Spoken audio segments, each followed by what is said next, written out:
She told me that insisting on a paternity test would prove I was toxic and she'd walk out. I responded, I get it. Then, quietly, I took a swab from the baby's pacifier and mailed it to a lab. When I presented her with the results, showing the child belonged to her ex, I did it right in the middle of her baby shower. Want to know the precise instant I realized my girlfriend was deceiving me? It wasn't when she came home late carrying the scent of a cologne I didn't own. It wasn't when she suddenly started locking her phone after 3 years of leaving it completely open. It wasn't even when she announced she was pregnant, just 1 month after I'd been away on a 10-day business trip. It was the moment she declared that demanding a paternity test meant I was toxic and she would leave. That's when everything clicked. Because people who have nothing to hide don't turn accusations of toxicity into weapons to dodge basic proof. People who are innocent say, fine, let's do the test. They know the truth is on their side. People who are guilty issue demands. They throw out ultimatums. They threaten to end the relationship. My girlfriend Jessica did all of that. Let me go back a bit. Jessica and I had been together for 3 years. We met through shared friends at a local bar. She was witty, intelligent, good-looking, and worked as a social media coordinator for a startup. I'm in finance, handling commercial loans. We moved in together after about a year. Everything felt normal. No serious warning signs. Until there were. It began around 6 months ago. She landed a new client. An influencer named Trent. Yes, Trent. That name alone should have raised an eyebrow. Trent was one of those self-proclaimed hustle gurus. He posted shirtless pictures with motivational lines about dominating your day and attracting wealth. He had 200K followers who treated his basic tips about rising early as groundbreaking wisdom. He contracted Jessica's firm to handle his sponsorship deals. After that, she began staying out late. Very late. Trent needs the content schedule finished tonight. Trent wants to go over plans during dinner. Trent needs me to join him at this networking event. I'm not the jealous type. I'm the realistic type. And realistically, no client requires their social media coordinator at 11 p.m. on a weekday. Still, I trusted her. Big mistake. In March, I had to travel to Chicago for 10 days for work. A major commercial property transaction. Important client. No way to avoid it. While I was away, Jessica went quiet. She barely replied to messages. Said she was buried in work. She posted on Instagram only twice, both times at events hosted by Trent. I returned on March 15th. She seemed changed. Withdrawn.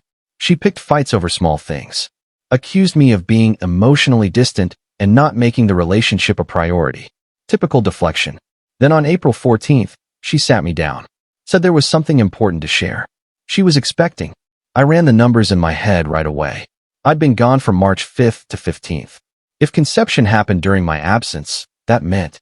But I kept cool. When did this happen? Not sure exactly. Maybe late February or early March. I was away most of early March. I remember. But we were together on February 28th. Do you recall? I did recall. It had been unremarkable. She'd spent half the time checking her phone. All right, I said. So you're roughly 5 weeks along? The doctor estimated 5 to 6 weeks. It's tough to be precise. 5 to 6 weeks from April 14th, place conception in early to mid-March. I'd been in Chicago March 5th through 15th. The timeline didn't add up unless it was February 28th or before. And we hadn't been intimate in the weeks leading up to that. She'd claimed too much work stress. But I didn't point any of that out. I just said, okay, we'll work through it. She cried. Said she was terrified. Said she wasn't sure she was ready. I comforted her like a fool. In the following weeks, she chose to keep the baby. Said she couldn't go through with termination. That was her decision, and I respected it. But I had decisions too. The pregnancy continued. Nausea, cravings, emotional swings. All the usual symptoms. But something felt wrong. She was guarded about medical visits. You don't have to attend every single one. When I pushed to go to the 12-week scan, she acted irritated. At the scan, the technician mentioned the due date. Jessica said December 15th. I calculated quickly. That meant conception around mid-March. I'd been away March 5th to 15th. We'd been together February 28th. If conception was mid-March, that was 2 weeks after I left. 2 weeks during my trip. I asked the tech how reliable due dates are. Usually accurate within plus or minus 2 weeks. It's an approximation based on measurements. So the baby could have been conceived anywhere from late January to mid-March. That 2-week range. That's what she was counting on. I mentioned it lightly later. Maybe we should consider an early paternity test? Just to have full records. Her expression shifted. Why would we need that?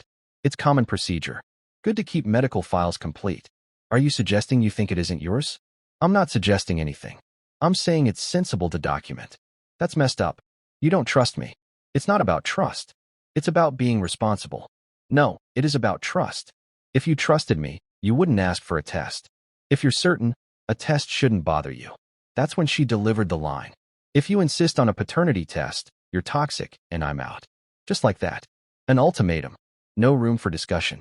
Accept her word or lose her. I studied her face. Really studied it. Saw the defensiveness, the shame, the panic, and I said, I understand. She relaxed, smiled, embraced me. Thank you. I knew you'd come around. We're going to be wonderful parents. I nodded, returned the hug, and began preparing. That evening I researched. At-home paternity kits. Totally legal. No need for the mother's consent. Just require DNA from the child and alleged father. Results in 3 to 5 business days. Accepted in court in most places. But I had to wait. The baby hadn't arrived yet. Couldn't test until after birth. So I waited. Acted the supportive partner. Attended appointments. Held her hand during scans. Decorated the nursery. Assembled the crib. All the expected things. The nursery walls were a gentle blue. Jessica chose bedding with tiny elephants. I put together the crib, the diaper station, the glider. Made everything picture perfect. Meanwhile, I gathered evidence. Saved messages mentioning Trent. Captured screenshots of her interactions on his posts. Created a detailed timeline of her actions. Just in case. Because if I was mistaken, if the child was mine, I wanted proof I'd been the devoted partner. The future father doing everything right. And if I was correct, if the child wasn't mine, I needed documentation for why I'd been doubtful. Why I'd felt justified in testing. And I observed. She mentioned Trent less often. Claimed the project had wrapped up. But I checked his profile. She was still liking everything he posted. Almost instantly after upload. At 2 a.m. At 6 a.m. At lunchtime. Every hour. You don't follow a former client that obsessively by accident. I watched her scroll, her thumb pausing longer on his content. Watched her grin at his updates. Watched her type replies, then erase them before sending. Like she knew it was wrong, but couldn't stop. 7 months of observation. 7 months of acting like all was normal. 7 months of preparing a room for a child who might not be mine. The baby arrived on December 15th. A boy. 7 pounds, 2 ounces. Dark hair, brown eyes. I have blue eyes. Jessica has green eyes. Brown is dominant, of course, but the hair stood out. My whole family is fair-haired. Jessica's side has reddish and lighter brown tones. This baby's hair was nearly black. Like Trent's. But I said nothing. I held him. Posed for pictures. Cut the cord. Performed all the fatherly duties. And waited for the right time. The hospital provided a pacifier for the newborn. One of those standard green ones. The baby used it nonstop. Day 2. Morning. Jessica was in the shower. Baby asleep in the bassinet. Nurse mentioned discharge that afternoon. I removed the pacifier. Swabbed the inside with a sterile cotton tip from the kit I'd ordered online weeks before. Shipped to my workplace. Arrived discreetly. Kept locked in my drawer. Sealed the swab in the kit container. Also swabbed my own cheek. Then cleaned the pacifier thoroughly. Returned it to the baby. Before leaving, the nurse brought birth certificate forms. Jessica cradled the baby. Tired but glowing. Both parents need to sign, the nurse explained. Can we take it home and return it? I asked. Want to double-check every detail. The nurse hesitated. Normally we complete it before discharge. But you have 5 days to file. Great. We'll bring it tomorrow. We left at 3 p.m. I told Jessica I'd pull the car around. Instead, I walked to a FedEx box 2 blocks away in the parking area. Sent the kit overnight. We never submitted the birth certificate. I kept putting it off. Let's wait until you're recovered. Want to be certain about the name. I'll handle it soon. A week became 2. Jessica asked once. Did you file the birth certificate yet? I'll take care of it this week. Don't stress. She was too exhausted with newborn care to press. By the time results arrived, it still wasn't filed. No legal tie. No presumed paternity. Clean break. Results arrived in 5 business days. Delivered to my office address. On December 27th, I opened the envelope at my desk. Probability of paternity, 0%. Excluded. I was not the father. I sat there staring at the page for 20 minutes, absorbing it. Then I started organizing the next steps. Jessica had begun arranging a baby shower. Late, yes. Most happened before birth. But she'd been too overwhelmed earlier. So her mother was hosting one now. More of a newborn welcome gathering. Set for January 5th. 1 week away. During that week, I remained the ideal partner. Attentive, caring, helpful. Jessica's mom asked me to help confirm the guest list. I ensured every key person RSVP'd yes. Both sides of the family. All her friends. All my friends. Her colleagues. My colleagues. The larger the crowd, the better. She asked if I'd help choose decorations. Whatever you like best, I said. She selected classic baby blue. Balloons. Banners. Centerpieces with small teddy bears. Her mom booked a venue. A country club banquet room. Upscale spot. Costly. She spared no expense. Around 60 confirmed guests. Possibly more with partners. Registries set up at Target and Amazon. Packages arriving daily. Jessica would get excited with each delivery. Look, someone sent the diaper pail. Us. Always us. As if I'd be handling nighttime changes. I smiled. Agreed. Helped arrange the nursery items. And I prepared. The thank you notes were my suggestion. We should get nice printed ones, I told Jessica. Something memorable for guests. That's thoughtful, she said. But I'm swamped. Could you manage it? Of course. Ideal. I designed them myself. Clean and classy. Front read, thank you for joining our celebration. Inside left blank. I told her we'd add handwritten messages later. But I printed an additional set. With different interior text. The morning of January 5th. Jessica was thrilled. Hairstyled. Makeup flawless. Wearing a new dress that likely cost hundreds. She looked joyful. I felt empty. We arrived at the venue. The country club room decorated with blue balloons. It's a boy signs everywhere. Baby photos displayed. Guests started arriving. Gifts stacked high. Everyone admiring the newborn. Jessica's mom giving speeches about grandparenthood.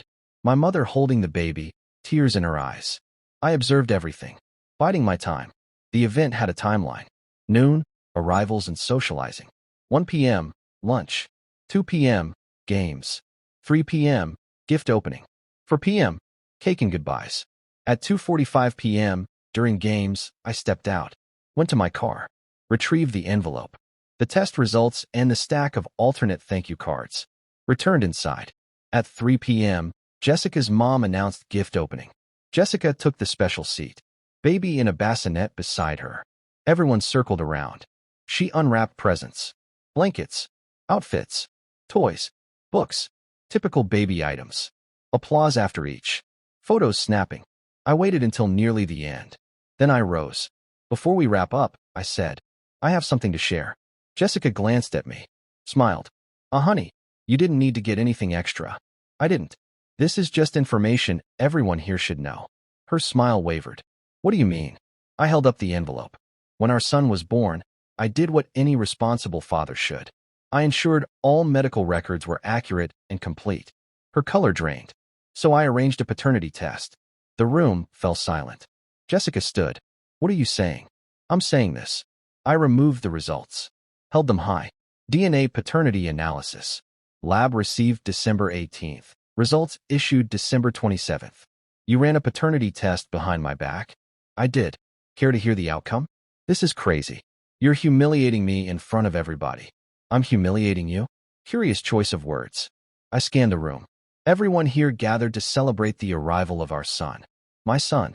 Except there's an issue. I raised the document. He isn't my son. Audible gasps filled the air. Jessica's face flushed deep red. That can't be true. You're making it up. Am I? I approached her. Passed her the paper. Read it yourself. Probability of paternity. 0%. Excluded. Not the biological father. She stared, hands trembling. Her mother hurried over. What is all this? What's happening? Your daughter was unfaithful. Became pregnant by another man. And let me believe it was mine for 7 months. Jessica began sobbing. This can't be real. Tests can be inaccurate. They can. With a 0.01% error rate. This one shows 0% probability. That's conclusive. My mother stood. Looked at Jessica. Then at me. Is this accurate? According to the laboratory, yes. I am not the child's biological father. Jessica's friends began murmuring, pulling out phones. This would hit social media fast. How did you even obtain the sample? Jessica demanded. Legally. I swabbed the baby's pacifier. Swabbed my cheek. Mailed it to a certified lab. They processed it. You can't do that without my consent. Actually, I can. Alleged fathers have rights to verify paternity. No maternal permission required. It's entirely lawful. Her father rose. Who was the real father? Jessica stared at the floor. Would that be Trent? I asked. Your former client? The influencer you spent all those late nights with? She shut her eyes. No denial. I'll take the silence as confirmation. The room exploded. Voices overlapping. Jessica's mom weeping. My mom seeking explanations.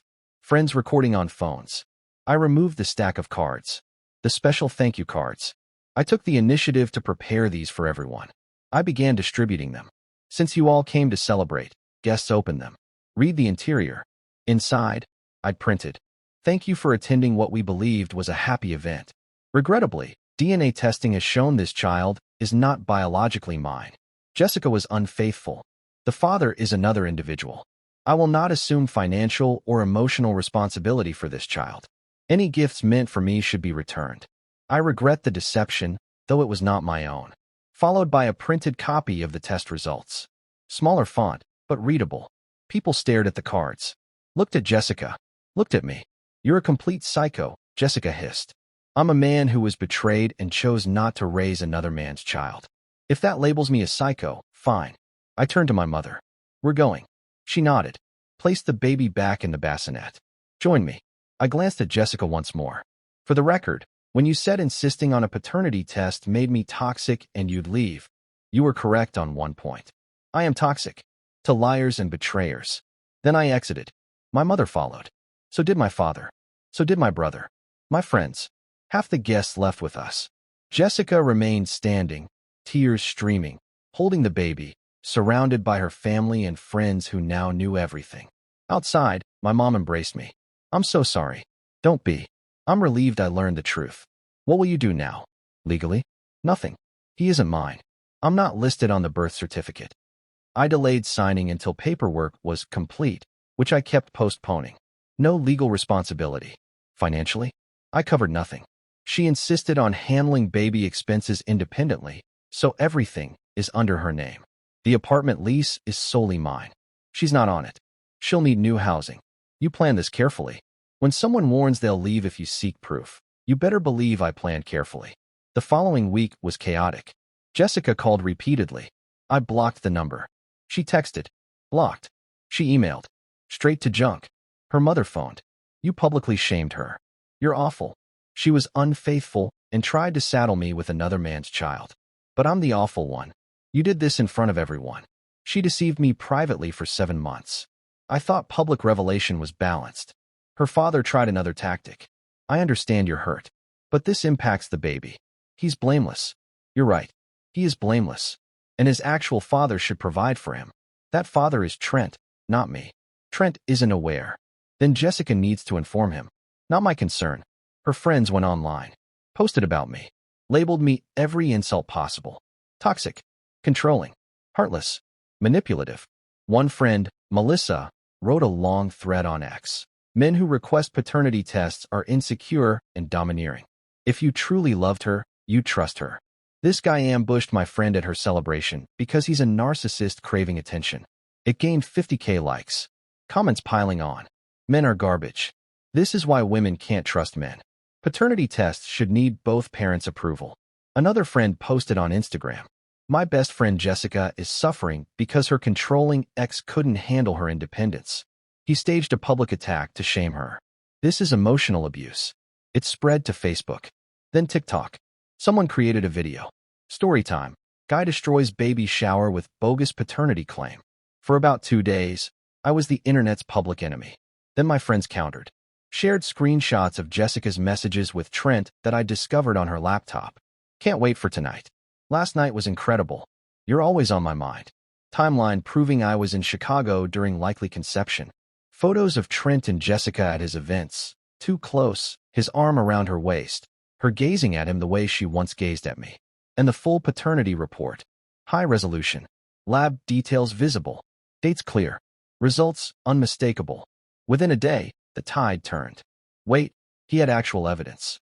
She really cheated? If the test is legitimate, he was justified. She tried to trap him with someone else's baby. Melissa removed her thread. Too late. Screenshots last forever. The Instagram friend deleted her post. Set her account private. The TikTok video got bombarded with comments. You need to update this. He was right. This didn't age well. Take it down. They removed it, but others had saved and re-uploaded it. With corrections added. Jessica's reputation crumbled. And unlike her attempt to ruin mine, this was grounded in undeniable facts. I stayed silent. No defenses posted. Let the evidence speak. My friends supported me. Shared the test results. Shared the incriminating texts with Trent. Shared the timeline proof. Dismantled her story completely. In 2 days, public sentiment reversed. Those who'd called me toxic now called her deceitful. Those who'd labeled me cruel now called her scheming. Truth prevails. In time. By January 10th, Jessica vacated my apartment. Took the baby. Moved in with her parents. I replaced the locks. Cleaned thoroughly. Discarded everything baby-related. Crib. Changing station. Clothing. Toys. All gone. Donated what was usable. Trashed the rest. By January 15th, the apartment showed no trace of an infant. Because, legally, there never had been one tied to me. I learned through mutual contacts that Jessica contacted Trent. He didn't reply. Then she tagged him in a post with the baby photo. Meet your son. He deactivated all his accounts within a day. Apparently, the abundance mindset doesn't cover accountability. Jessica made one final attempt. Came to my building. I didn't open the door. She left a letter. I'm sorry. I messed up. Can we talk? I discarded it. There's no recovery from this. She didn't mess up. She made deliberate choices.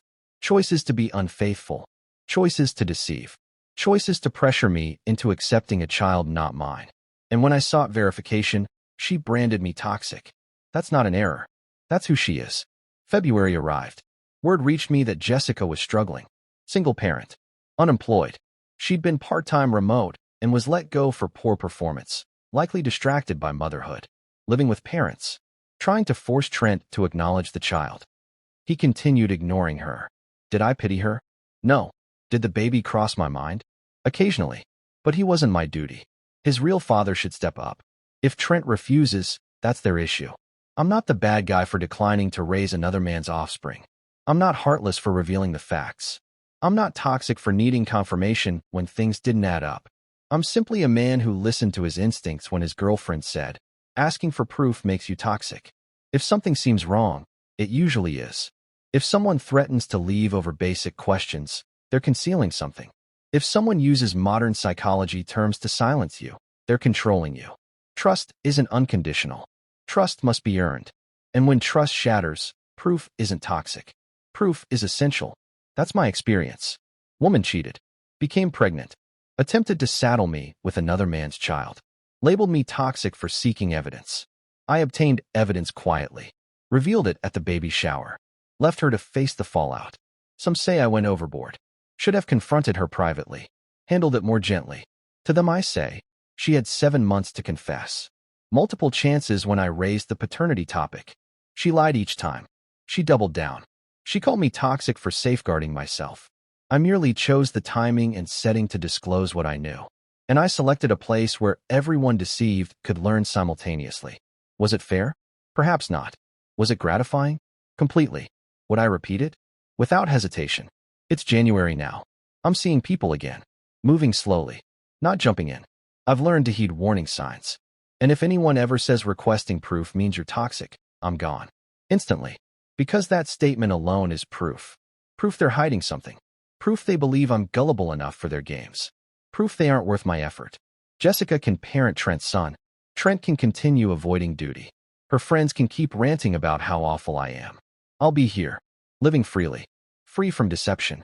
Free from manipulation. Free from raising another man's child. And sleeping peacefully every night.